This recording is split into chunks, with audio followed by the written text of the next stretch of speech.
Vamos abrir as nossas Bíblias no livro de Apocalipse, capítulo 11, versículo 3. Apocalipse 11, 3. Vamos orar ao Senhor. Pai amado, não existe palavra, Senhor, para definir quem o Senhor é. Porque assim tu te define, eu sou quem sou. Mas pedimos a sua benevolência, pedimos o seu agir, pedimos as suas direções, pedimos luz para nosso entendimento, pois certamente muitas coisas serão faladas nessa noite acerca das duas testemunhas, pois nós entendemos que tudo o que iremos ler, o que iremos estudar, deve provir de ti, para que não haja divergência entre ideologias, simbologias humanas e interpretadas por homens, mas cujo deve ter o sentido da profecia, cujo o Senhor apresentou para seu filho, seu discípulo João, até a sua visão na ilha de Patmos. Muito obrigado, Senhor, pois invoco esse mesmo Espírito, o Espírito Santo, a nos instruir. Em nome de Jesus Cristo. Amém. Glória a Deus, o Senhor está aqui, o Senhor irá usar os meus lábios para trazer umas profecias para a igreja. Profecias cujo serão provadas. Serão provadas porque quando se fala uma profecia, vocês devem esperar o tempo para a profecia acontecer. Então, tudo aquilo que irei falar, meus amados, quando irei falar assim, diz o Senhor. Guarda essas palavras. E um conselho, anota, grava toda a sua vida, aquilo que será falado nessa noite, para se esperar o tempo oportuno para o Senhor concretizar aquilo que hoje será dito por parte dele, em nome de Jesus Cristo. Nós vamos falar hoje acerca das duas testemunhas. 2 homens, 2 candelabros, 2 ramos, 2 oliveiras apresentados assim na Bíblia. A semana passada nós estudamos acerca deles, mas hoje nós daremos então continuidade, meus amados. Teremos sim profecias, teremos revelações dadas pelo nosso Senhor Jesus Cristo. Bom, vamos lá. A primeira coisa, meus amados, aquilo que eu quero enfatizar nesse início, nesse estudo, é o seguinte: quando será o tempo das duas testemunhas? Como saberei que o tempo delas chegar, se apresentar? Em que fases esses 2 profetas haverão de se revelar? A resposta é quando a igreja, em geral, estará numa fase sonolenta. Isso mesmo. Bem ao contrário daquilo que muitos dizem, que no fim dos tempos haverá um grande avivamento. Já falei sobre isso. De jeito nenhum. Haverá e a igreja entrará numa fase de sonolência.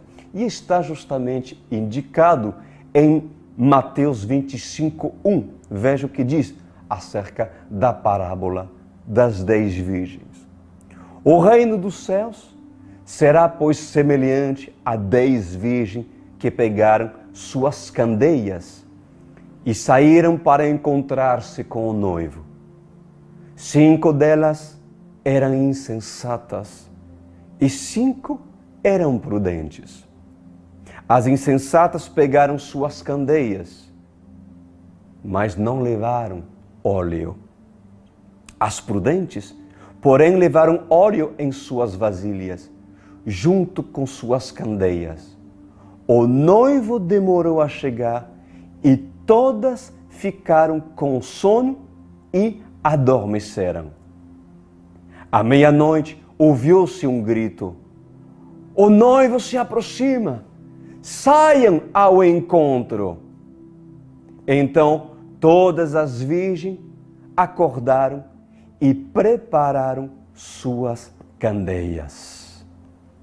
Bom, vamos lá. Estou com um problema no meu... Isso já... Desculpa, gente.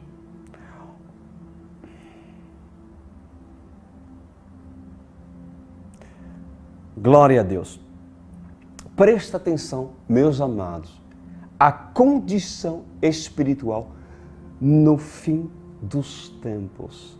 Dizem que as virgens, sejam elas sensatas, sejam elas insensatas, ou seja, o joio e o trigo, que querem de Jesus, porém um é joio, o outro trigo, juntas estarão dormindo em sonolência, quando de repente haverá um grito profético de uma pessoa que não fará parte desse grupo, porém será a igreja. É uma voz profética, cujo gritará e despertará a igreja, cujo estará em sonolência. Tremendo. O noivo demorou a chegar e todas ficaram com sono, diz a palavra do Senhor, e adormeceram. Agora, por acaso, não é a condição atual das igrejas evangélicas? Ou você vai acreditar que isso é avivamento? Pois certamente é total contradição afirmar que há avivamento e haverá avivamento entre o sistema cristão que se vive hoje. Pois a Bíblia diz que é necessário que no fim dos tempos que o amor de muito se esfrie. O amor é Jesus. O amor é a palavra. Mateus 24, 11. Olha que fala. E numerosos falsos profetas surgirão e enganarão a muitos. Devido ao aumento da maldade, o amor de muitos esfriará. Mas aquele que perseverar até o fim será salvo. Palavras do Mestre. O amor é Jesus. O amor é a palavra. Será que a igreja contemporânea ama a palavra? Nunca se esteve tão longe hoje da palavra do Senhor. O que dizer das igrejas contemporâneas, cujo precisa inventar diversões para supostamente evangelizar, pegando 2 versículos isolados e o resto é falar de tudo, menos da palavra do Senhor. Será um tempo onde o amor de muitos se esfriará.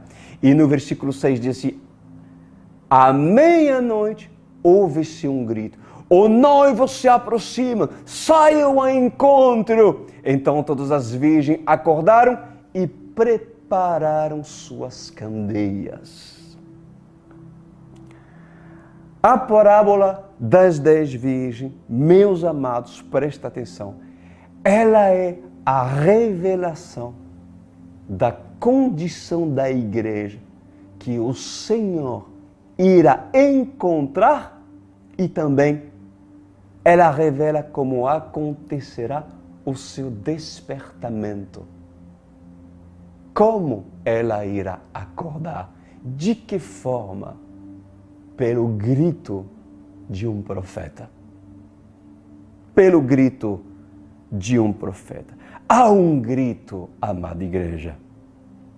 Aí vem o esposo. Um profeta que vê o esposo vir, que vê o Rei da Glória vir e avisa a geração cujo o profeta está vendo, porque é profeta. Mas diz a palavra que todas elas estavam dormindo juntas. É Mateus 25. Por quê? Porque o noivo demorava. Elas estavam todas elas dormindo juntas. A grande pergunta que eu lhes faço: quem gritou para que ela acordasse se todas elas estavam dormindo? Aquele que gritou é aquele que não é parte do sistema. Escuta. É aquele profeta, é a voz profética que não é parte do sistema daqueles que dormem, mas cujo Senhor tem um propósito para acordar. Pois eis aqui uma revelação que eu vos dou nessa noite, meus amados, é a voz dos profetas.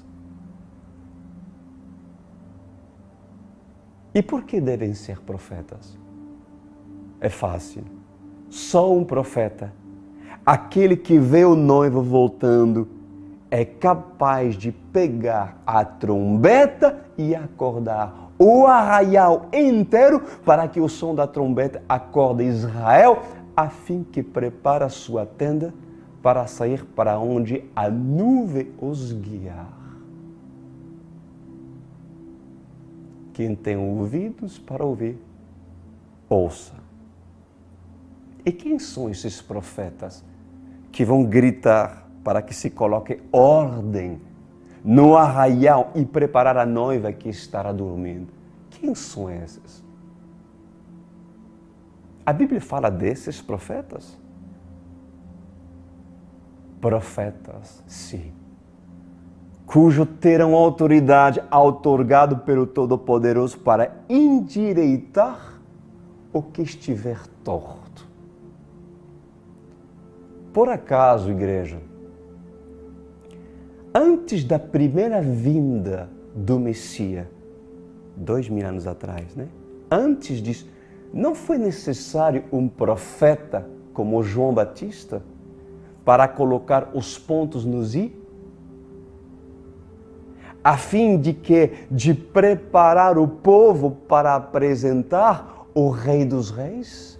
Não foi necessário que João Batista tenha esse papel? Seja levantado na sua geração? Pois escutam bem aquilo que eu vou lhe falar nessa noite. Antes de Jesus chegar, 2000 anos atrás, Deus, Ele suscitou e levantou aquele que gritou no deserto. Para quê? Para endireitar e acordar quem pertencia a Deus, o seu povo escolhido. Seria diferente para essa geração, cujo verá o retorno do Rei? Vocês acham que será diferente para essa geração? Pois eu vos digo nessa noite, o que antecede a volta de Jesus é o despertamento da noiva que é noiva, da igreja verdadeira, pelos dois profetas chamados as duas testemunhas. Já ouviram deles? Já ouviram falar acerca deles? Dessas duas testemunhas? Então, certamente deveriam começar a se interessar acerca deles. Por quê? Porque quando esses dois personagens bíblicos surgirão, ai daqueles que não os reconhecerem como profetas. Por que, Pastor Cris? Por que é tão importante assim? Se não reconhecer João Batista como aquele que abre o caminho para que o Rei da Glória entre, como irás receber o Rei quando entrar pela porta do Oriente? João Batista não teve seu papel e a sua importância em ser reconhecido para, inclusive, reconhecer o Messias? Pois o papel das duas testemunhas é o papel que João Batista teve como voz profética. Aquilo que antecede a vinda do Rei. Na primeira vinda do Messias, o profeta precisou intervir, João Batista. Mas antes da segunda vinda do Messias, o papel profético deve também acontecer pelas duas testemunhas. Apocalipse 11:3. Diz a palavra do Senhor: darei poder às minhas duas testemunhas, e elas profetizarão durante 1260 dias, ou seja, 3 anos e meio, se você faz o cálculo, né? Vestido de pano de saco. Estas são as duas oliveiras e os 2 candelabros que permanecem diante do Senhor da terra. Esses 2, amados igrejas, são homens normais, porém escolhidos. Assim como foram escolhidos Moisés e Arão na sua geração para cumprir um propósito de libertar o povo hebreu e serem canais proféticos para julgarem o Egito, pela própria mão de Deus, assim esses 2 serão escolhidos para julgar e manifestar a ira do Senhor, como aconteceu em tempos do Egito. Porém, entre nós, aqui, e já foi falado a semana passada, será ainda pior que nos tempos de Moisés. Assim diz o Senhor. Por que essas duas testemunhas, meus amados, são dignos de serem comparados a Moisés e Arão? Por quê? Porque esses eles cumprirão algo parecido a esses 2. E esses cumprirão 2 propósitos fundamentais. Qual é o primeiro propósito deles? Anota. O propósito dele é o propósito que João Batista cumpriu. Em quê? Em preparar os escolhidos para receber o Rei dos Reis. Primeiro propósito. Qual é o segundo propósito, Pastor Cristo? Anota. Segundo propósito é o propósito que inclusive Moisés e Arão tiveram em quê? Em denunciar o faraó do Egito e julgar o Egito pela dureza e pela sua maldade. Assim será com as duas testemunhas. No versículo 5 do capítulo 11, o Senhor continua dizendo: se alguém quiser causar-lhes dano, da boca deles sairá fogo que devorará os seus inimigos. É assim que deve morrer qualquer pessoa que quiser causar-lhe dano. Estes homens têm poder para fechar o céu, de modo que não chova durante o tempo em que estiverem profetizando. E têm poder para transformar a água em sangue e ferir a terra com toda sorte de pragas, quantas vezes desejar. Quando eles tiverem terminado o seu testemunho, a besta que vem do abismo os atacará e irá vencê-los e matá-los. Por que a besta os atacará? Qual seria o motivo da besta os atacar? Porque esses serão espinho no pé do anticristo. Assim como Moisés e Arão foram para o faraó. Igreja, como vocês saberão que o anticristo é o anticristo? Por causa do chip colocado na testa? Ou por causa do chip colocado na mão direita daqueles cujo terão a marca da besta? Não apenas isso. O que confirmará como carimbo do rei, pois será aquilo que as duas testemunhas irão fazer quando estas irão até o Egito, simbolizando, irão até a ONU, irão até o anticristo para denunciá-lo. Denunciar o faraó dessa era, cujo já está se preparando, cujo já está em meio de nós. Ou seja, as duas testemunhas, amada igreja,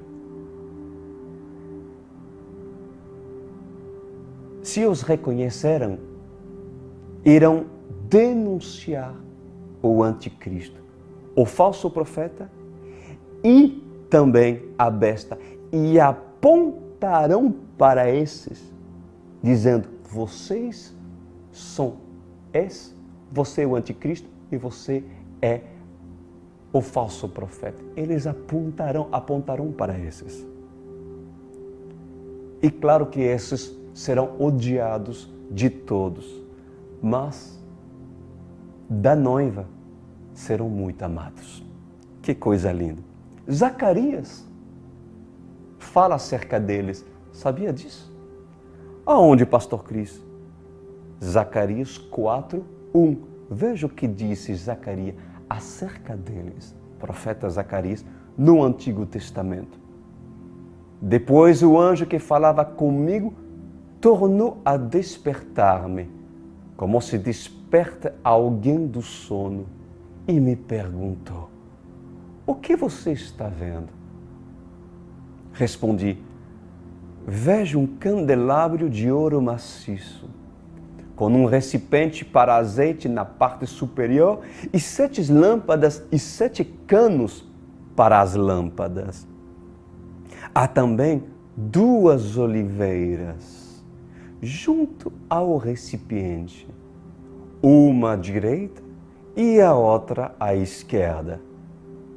Perguntei ao anjo que falava comigo: o que significa isso, meu Senhor? E ele diz: você não sabe? Não, meu Senhor, respondi.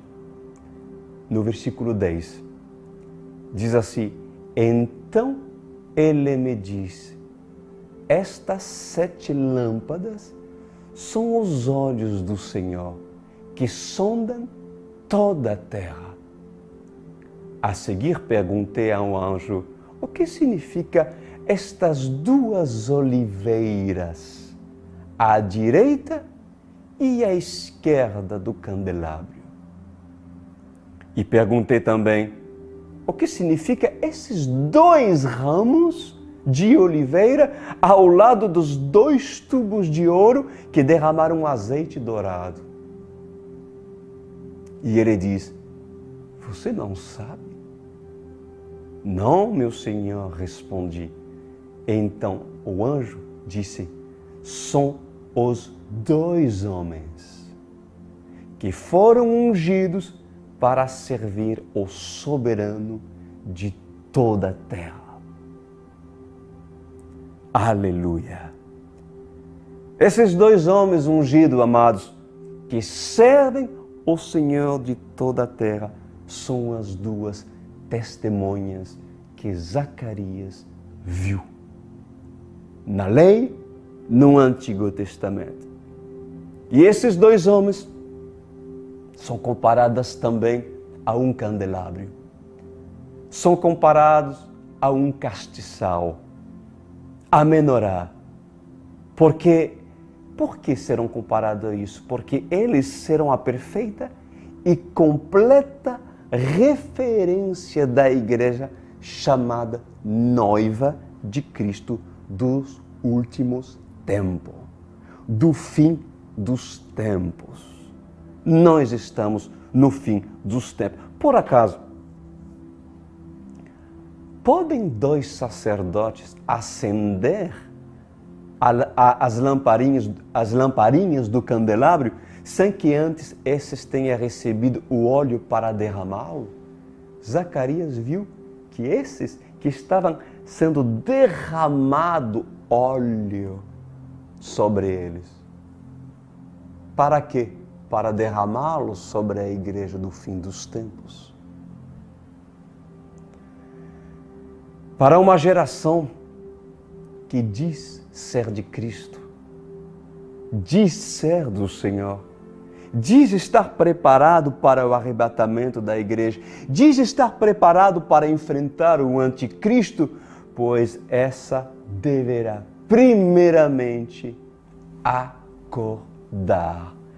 acordar da sua sonolência pelo grito das 2 testemunhas.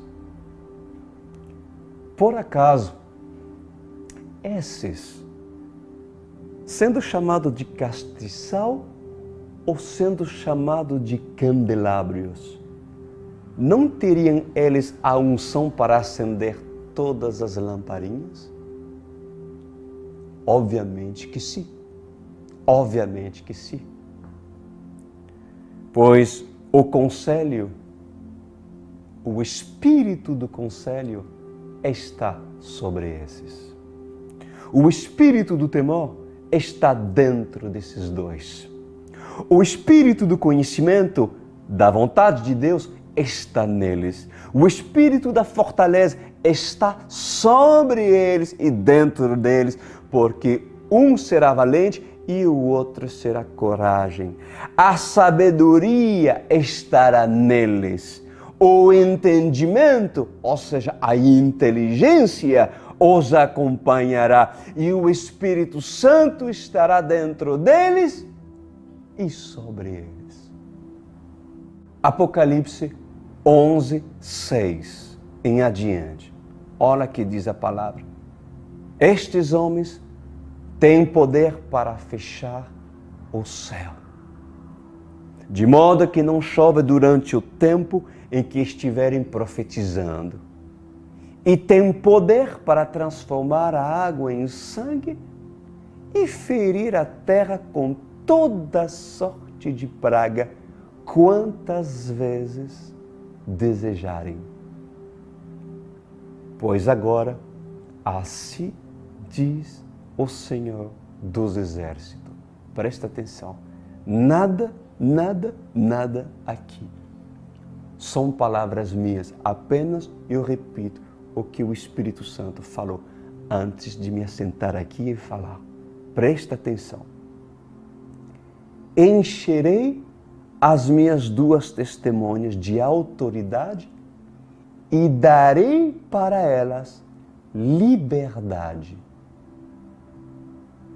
Uma autoridade que é acompanhada de liberdade para profetizar quantas vezes quiserem, para lançar palavras duras sobre a terra, invocar as pragas para castigar lugares duros, onde homens têm corações duros, povos de corações duros. Assim diz o Senhor. Então, esses dois, se esses não foram bem recebidos, assim diz o Senhor, eles poderão profetizar e lançar pragas sobre aquela terra que os desonrou. Porém, diz o Senhor, eu colocarei em seus corações uma ferida de rejeição. Eles vão dizer entre eles, fomos rejeitados, fomos maltratados, então vamos profetizar. E profecias serão lançadas quantas vezes quiserem, porque assim diz o Senhor. Da mesma forma que o faraó teve o seu coração endurecido por mim, assim induzirei as duas testemunhas a atormentar a terra através da profecia, pois esses dois serão reconhecidos como profetas do caos. Assim diz o Senhor. Serão conhecidos como aqueles que julgam a terra com impiedade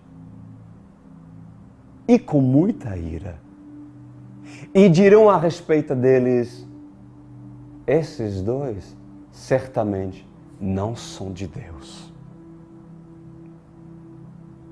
Mas em verdade vos digo, assim diz o Senhor dos Exércitos, confundireis os sábios deste mundo e farei entrar em pânico os ignorantes deste mundo. Então, esses dois profetizarão e darão ordem ao tempo e irão transformar a água em sangue e irão profetizar aquilo que a terra merecerá receber por causa da sua desobediência e desordem. Mas chegará o dia que se levantará do abismo a besta, porque assim está escrito no livro de Apocalipse. Ela os atacará. Apocalipse 11:7. Olha que diz. Quando eles tiveram terminado o seu testemunho, a besta que vem do abismo os atacará e irá vencê-los e matá-los. Estão preparados? Assim diz o Senhor dos Exércitos. O próprio diabo os atacará e os vencerá colocando no coração de homens a maldade e a impiedade, a justiça de defender uma terra corrompida. Então, esses homens que receberam a marca da besta, em seus corações serão induzidos a atacar as duas testemunhas. Alguns estudiosos dizem, assim diz o Senhor, alguns estudiosos dizem, as duas testemunhas não são homens naturais. Certamente, uma testemunha é o Velho Testamento e a outra testemunha é o Novo Testamento. Pois assim diz o Senhor, o tempo que ficarão em panos de saco é o tempo de luto do nosso Senhor pela terra que o despreza. As duas testemunhas morrerão. Por quê? porque o amor de muitos se esfriará. Por isso que a Bíblia, inclusive, diz que os dois morrerão nessa era, nesse tempo. Outros dizem que as duas testemunhas podem ser Moisés e Elias. Elias e Enoque. Ou Moisés e Enoque. Pois assim diz o Senhor, tantas ramificações, tantas linhas teológicas. Mas em verdade, eu vos digo que são homens. Homens que serão fuzilados na praça da grande cidade chamada Sodoma e Egito, onde morri e ressuscitei ao terceiro dia, como assim está escrito. Essa praça é praça em Jerusalém, onde estão os religiosos.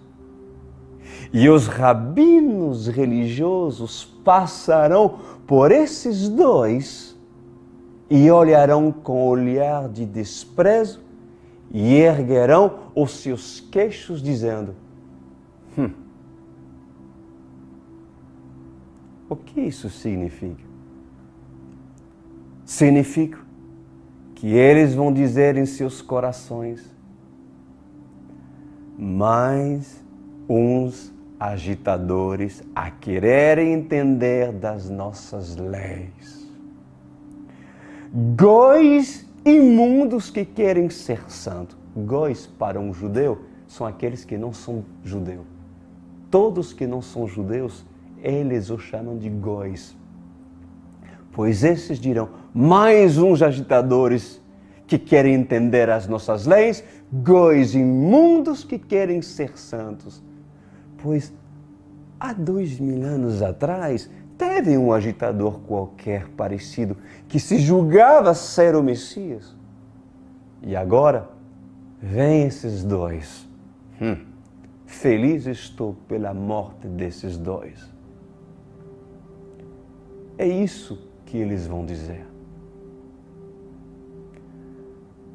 Pois em Apocalipse 11:8, diz a palavra do Senhor: os seus cadáveres ficarão expostos na rua principal da grande cidade, que figuramente é chamado Sodoma e Egito, onde também foi crucificado o seu Senhor. Durante 3 dias e meio, gente de todos os povos, tribos, línguas e nações contemplarão os seus cadáveres e não permitirão que sejam sepultados. Os habitantes da terra se alegrarão por causa deles e festejarão, enviando presentes uns aos outros, pois esses dois profetas haviam atormentado os que habitavam na terra, desculpa. Pois assim diz o Senhor dos Exércitos nessa noite. Em verdade eu vos digo, que haverá um grupo que irá velar pelo corpo desses dois, pelo corpo das duas testemunhas. Pois assim diz o Senhor, conduzirei e os induzirei a não deixar com que ninguém os toquem. Então, assim como José de Arimateia, conduzirei os ricos a protegerem o corpo. Pois assim será feito, e ninguém atacará os corpos das duas testemunhas. E os corpos ficarão expostos por 3 dias e meio, diz a palavra. Ou seja, por 3 dias e na 9ª hora. Anota, 3 dias e a 9ª hora. 3 dias e meio. O que é a 9ª hora?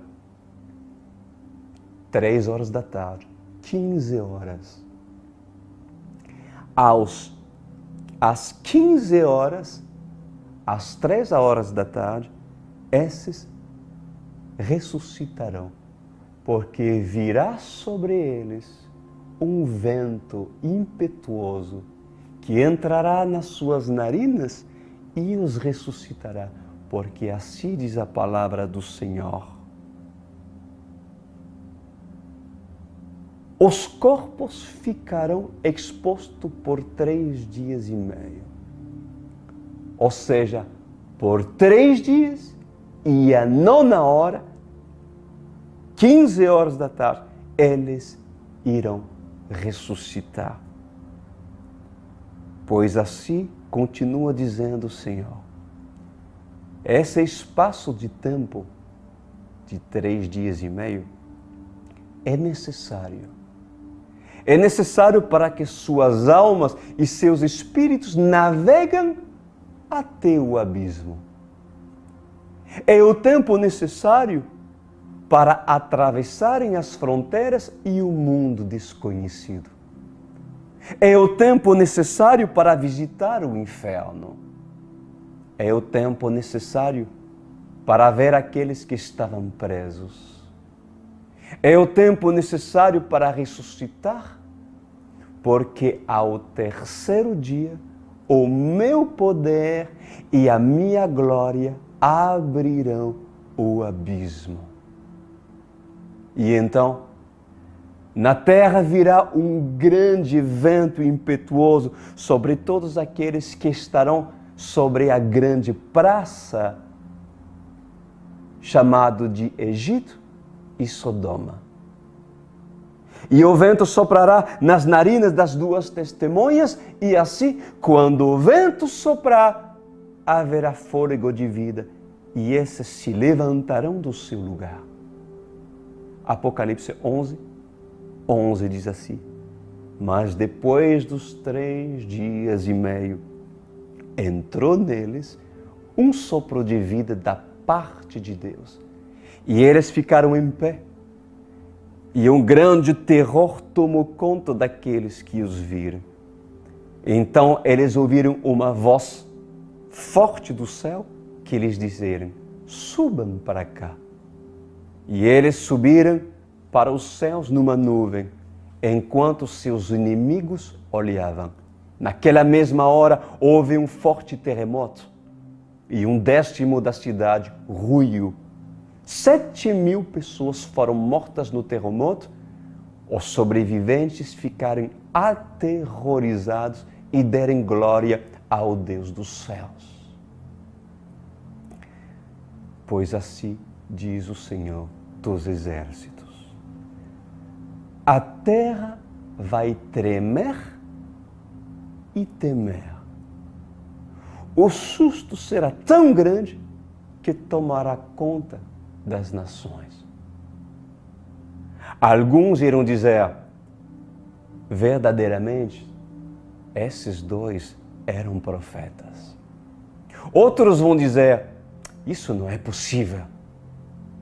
E outros vão dizer, são extraterrestres.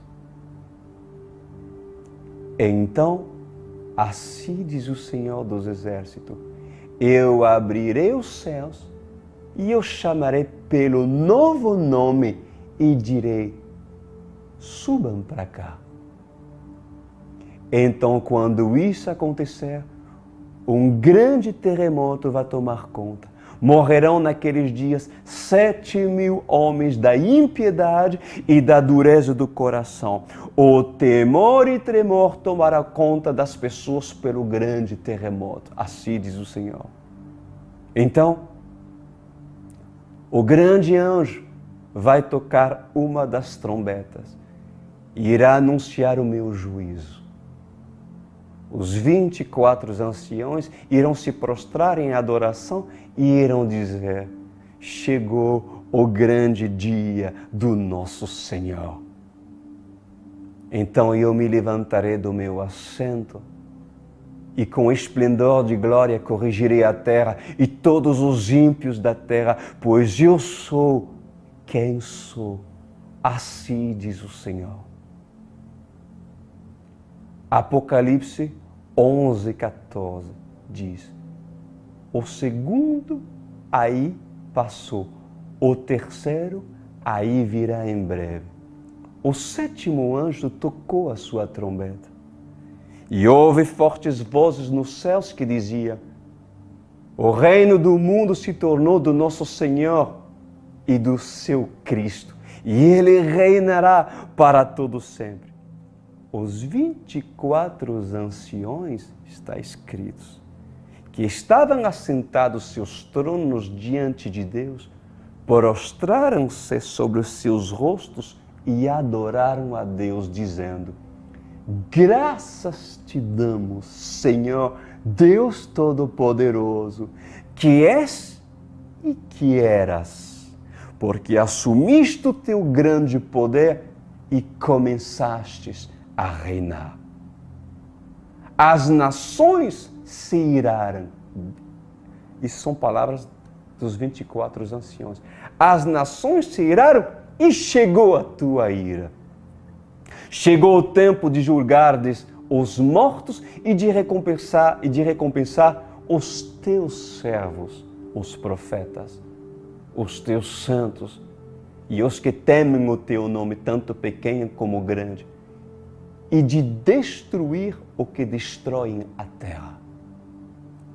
Então foi aberto o santuário de Deus nos céus, e ali foi vista a arca da sua aliança. Houve relâmpagos, vozes, trovões, um terremoto e um grande temporal de granizo. Assim diz o Senhor. Presta atenção, igreja. O que significa os 3 dias e meio? 3 dias e meios que as testemunhas irão estar mortos, dormindo, mas serão acordados pelo sopro divino. O que significa os 3 dias e meio? Pois assim diz o Senhor, os 3 dias e meio têm significado, tanto para as 2 testemunhas, como também para mim, o seu Senhor, porque tive que ir até as mansões dos mortos, 2000 anos atrás. Tive que descer até o inferno, até as prisões. Naveguei e passei entre elas. Observei aqueles que estavam aprisionados e cheguei até o trono da desonra e encontrei o príncipe da desonra. E ele estava com uma chave. Foi o tempo necessário para visitar cada prisão, cada cela, cada um que estava algemado, e o tempo necessário para tomar das mãos do inimigo a chave da vida e da morte. Então, continua dizendo o Senhor, após humilhar o príncipe e seu palácio com todos os seus súditos sendo humilhados, eles tiveram que prestar reverência para mim, curvando-se para mim. Assim diz o Senhor. Todos os demônios e o príncipe dos demônios se curvaram perante mim. Me aproximei e tomei a chave das mãos dele. E abriu-se as portas e uma grande claridade com uma grande voz me chamou. Era a voz do Pai. Então, eu voltei para a carne e a carne teve vida. E me levantei. Então, os anjos rolaram a pedra. E assim como Lázaro, a pedra rolou. Assim como Lázaro se desatou das suas ataduras, das suas faixas, eu tirei as minhas faixas, porque a maldição estava sobre mim como em volta de ataduras e faixas de uma múmia. A maldição da humanidade veio sobre mim e me enrolou como o manto de uma múmia e fez com que a carne ficasse podre e que o cheiro chegasse até as narinas do Pai, cujo virou seu rosto por tamanho cheiro do pecado da humanidade. E então clamei em alta voz: Elohim, Elohim, lama sabachthani. Por um instante, o abandono foi grande por causa das faixas de Lázaro que estavam sobre mim. Envolta a carne podre, porque o pecado da humanidade apodreceu a minha carne. Mas então, quando eu ressuscitei ao terceiro dia, assim diz o Senhor, pude tirar as minhas ataduras e, passando o tempo necessário, como para Lázaro, foi dito: vem, Lázaro. E ele veio, tirando com as suas próprias mãos as ataduras. Mas a diferença entre Lázaro e mim, assim diz o Senhor, é que o Pai tirou todo o pano podre enrolado sobre mim, porque assim ressuscitei. Caminhei entre os vivos. Naqueles dias, pois houve um grande alvoroço, como nos dias de Lázaro. E mesmo vendo Lázaro, pois muito naquela época, assim diz o Senhor, se recusaram a crer. E inclusive endureceram ainda mais os seus corações. Mesmo havendo um grande terremoto e sabendo que muitos em Jerusalém ressuscitaram, muitos dos fariseus, dos religiosos e doutores da lei endureceram ainda mais os seus corações. Mas houve, igreja, muitos, naqueles dias das duas testemunhas, mesmo vendo a ressurreição desses dois, irão endurecer ainda mais os seus corações. Pois o Senhor diz: por isso que a minha ira irá consumir 7.000 desses ímpios que têm o coração mais duro do que pedra. Apocalipse 11:16 diz: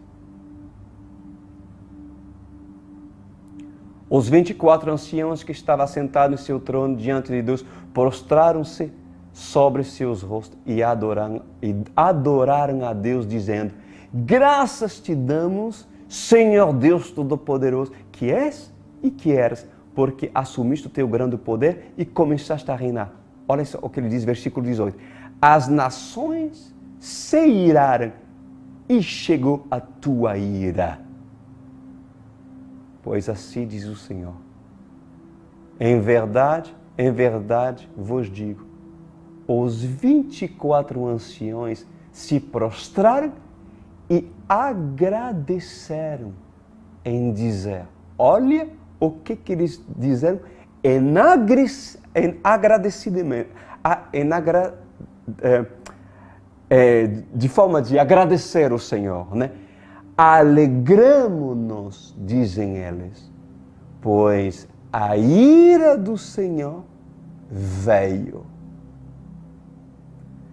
Alegremo-nos, pois a ira do Senhor veio e irá nos vingar. Vingar os santos na terra por tamanhas humilhações e perseguições. Agora é hora do nosso triunfo.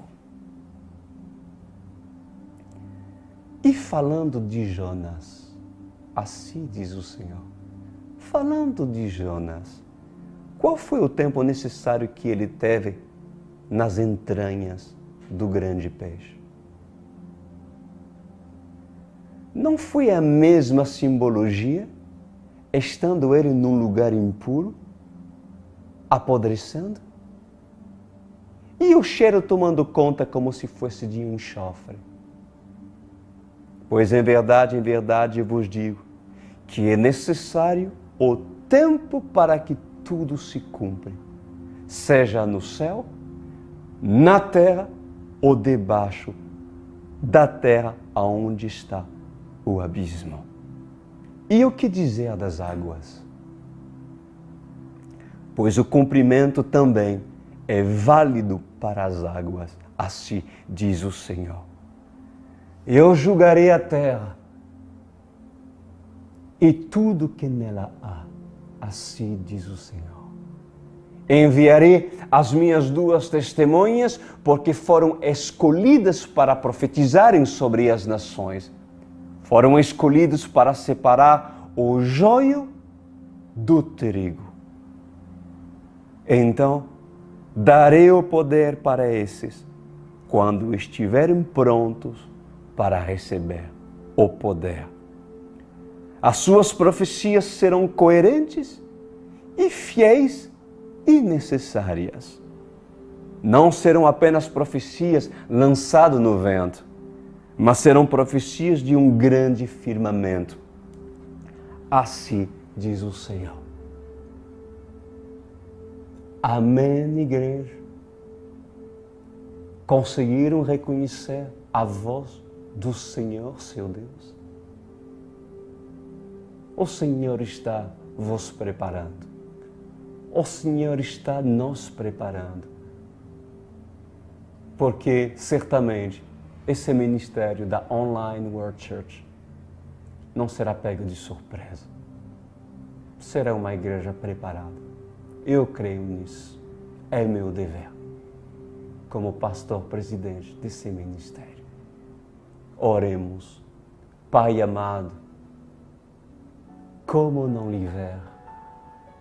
Como duvidar daquilo que o Senhor está nos dando?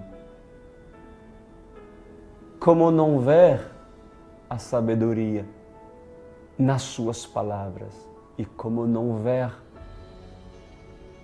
a forma do Senhor se expressar quando o Senhor, sendo Lorde, sendo Senhor, fala com sua noiva com nobreza, dando a ela o entendimento, dando a ela a graça de entender. Lhe agradeço, Senhor, por tudo que temos recebido até agora, em nome de Jesus Cristo. Amém e amém.